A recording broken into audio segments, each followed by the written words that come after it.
Hello there and welcome. It's Bob Proctor back again. Now, you know, in the last video that we made here together, I went through how the conscious mind works, how the subconscious, and how the body is an expression of the mind. And as you go through that, if you go through it a few times, you're going to see, yeah, that's exactly what happens. Now, I want you to think of this for a moment. When you impress an idea upon your subconscious mind, that alters the vibration of this instrument we call our body. See, our body is a molecular structure. Really what it is. It's a mass of energy in a very high speed of vibration. Now, we invented a word to describe our conscious awareness of vibration, and that word is feeling. If you ask a person, how are you today? They'll say, well, I'm feeling fine, or I don't feel that good, I feel great. You never hear a person say, oh, I'm consciously aware of being emotionally involved with a negative idea, so therefore I've moved into a negative vibration. But that's exactly what happens. So, you see, as we start to understand this, and we become aware that we're not feeling too good, we can change it. Now, it takes a little training, but you can do it. We are really in charge of how we feel. Now, we let other people upset us, but we don't have to let other people upset us. We don't need to react to them. We can respond. We can listen to what they're saying, and they say, well, you're entitled to your opinion, but that's just not what I'm like. And we can hold our own idea of ourselves. You see, it's important that we grasp how the mind works and that we understand the relationship of the body to the mind and the mind to the body. Now, it's our results that we want to change. Now, our results could be in our physical body. It may want to be, you may want to cast off a few pounds. You may want to put on a couple of pounds. You may want to have a little higher energy. See, all the energy there ever was or ever will be is 100% evenly present in all places at the same time. Everything's energy. You'll hear people say, where does he get all the energy? Where does she get all the... Nobody gets energy. Everybody releases energy. Desire is the triggering mechanism that lets the energy flow. Now, let's go back and have a quick review. Here you've got the little stick person here. There you've got the conscious mind, and remember, you have the sensory factors hooked up to the conscious mind. And then you have the subconscious mind, and then you have the body. Now, the conscious mind has the ability to choose thoughts. Those thoughts turn into pictures. We turn the pictures over to the subconscious mind, and then the subconscious mind expresses the action, all right? Now, what is the problem? Remember, we said the subconscious mind had no ability to reject. We said the subconscious mind cannot differentiate between what's real and what's imagined. How did we arrive on the scene? I'll tell you. When you arrived on the scene, you did not have any conscious faculties developed. The sensory factors weren't even developed. This is how you arrived. That's called the little life. That's the baby. No conscious mind. So there's the subconscious mind. It's wide open. You can put anything in it. You see, your subconscious mind is programmed genetically. That's why we look like our relatives. It's built right into the genes at birth. But then we're programmed environmentally. Carl Mendinger from the Mendinger Foundation in Topeka one time said, environment is more important than heredity. Why do you think you speak the language you speak? You speak that language because you were surrounded by people that speak that language in your little life. And the language just went right into the subconscious mind. If you grew up in a home that was bilingual, you learned both languages. I had an associate over in Kuala Lumpur, had a little boy, he spoke 4 languages at 4 years of age. And you'd look at that and you'd say, my gosh. No. The baby was programmed. Why do you like the food you like? It's programming. That's right. Now, let's stop and think about the environment we were raised in. Here's the baby, and look at the ideas and the thoughts and the concepts that are going on around that baby are going right into that baby's subconscious mind. Now, through repetition, over and over and over again, and remember, the baby's getting it all day, all week, every week, all month, every month, all year, and this goes on for 4 or 5 years. And the baby reaches the age of 4 or 5 where they can start to think that baby's programmed. That baby is programmed to think like the people it had been surrounded by. If the people that surrounded that baby had gone right through school, the baby will probably grow up and go right through school. If the people that were surrounding that baby always lived in hard times, never had any money, always in debt, that's probably how that baby's going to grow up. Now, this is bizarre, but this is how it happens. It's how it happens for me. I was raised during a depression. We didn't have any money. There was always talk about no money. You should be satisfied with what you've got. Well, that's not true. You should never be satisfied with what you've got. You should be happy with what you've got. Dissatisfaction is actually a creative state. So here we have now a baby that has been programmed. Now, let's take and think for a moment. What happens when that baby starts to think for itself?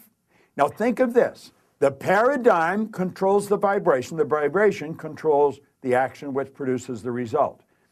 Now here we go. Here you got the baby with the paradigm, and the conscious faculties have developed. They have the ability to think. There's a power flowing into them. What are they going to think?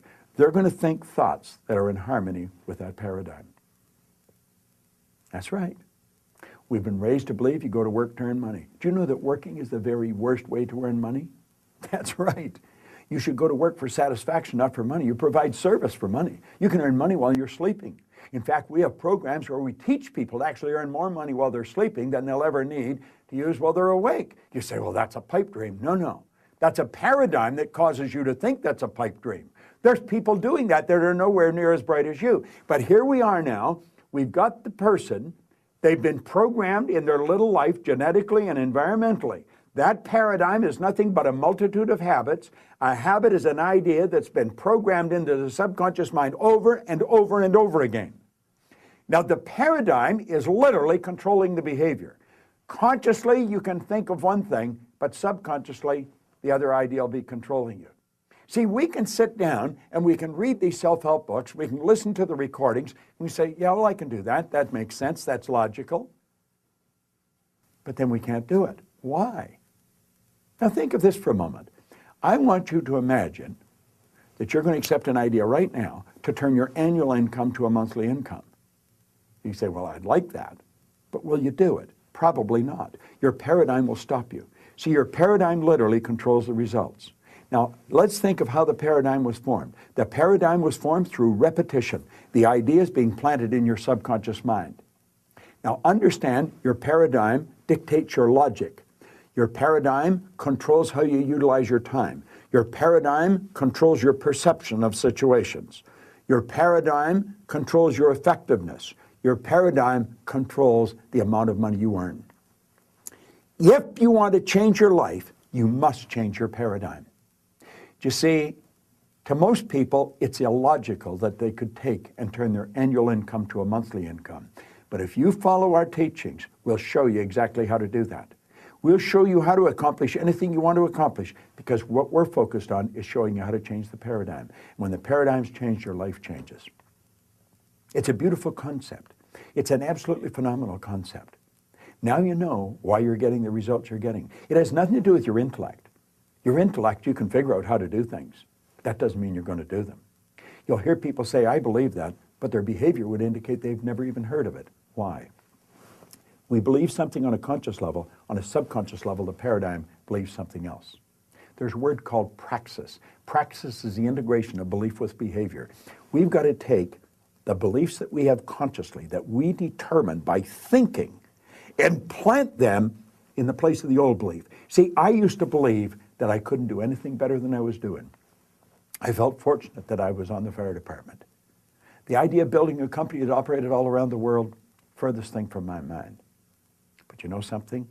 As I changed my paradigm, my whole world changed. That's what we do. That's what it's all about. You've got to change your paradigm if you want to change your life. Now, you can study all you want. If you don't gain an understanding how to alter that program, and that's what the paradigm is, it's a program. It's a multitude of concepts that are fixed in your subconscious mind that literally control your behavior. It's a beautiful concept to understand. It's a terrible one if you don't understand it, because it literally controls your life. Why do you think most people go right through their life and keep getting the same results year after year after year? Well, it's just the way it is, and they don't know. We should be taught this in school, but we're not. How is the paradigm formed? Through the repetition of information. How's the paradigm changed? Repetition of information. Now let's suppose you're having a difficult time with money. You find that you got more going out than coming in. You've got to change your concept about money. How do you do that? Through the repetition of an idea. That's where affirmations comes in. I'll give you one that I've been using for years. I am so happy and grateful now that money comes to me in increasing quantities through multiple sources on a continuous basis. I am so happy and grateful now that money comes to me in increasing quantities through multiple sources on a continuous basis. You don't just say that once or twice. You've got to repeat that maybe 1,000 times a day, every day for maybe 90 days. And you'll start to change your whole concept about money. Wealthy people all have multiple sources of income. Now, I'm going to tell you what happened to me.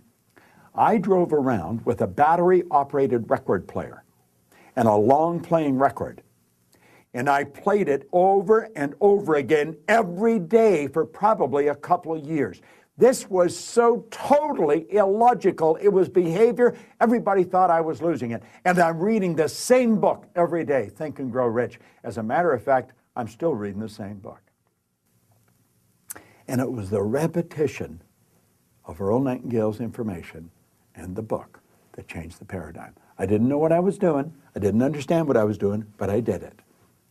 Do you know, I had a man come up to me in the Waldorf Hotel in New York, the Waldorf Astoria, at the end of a 3-day program, and he said, Bob, I really want to thank you for what you've just given to me.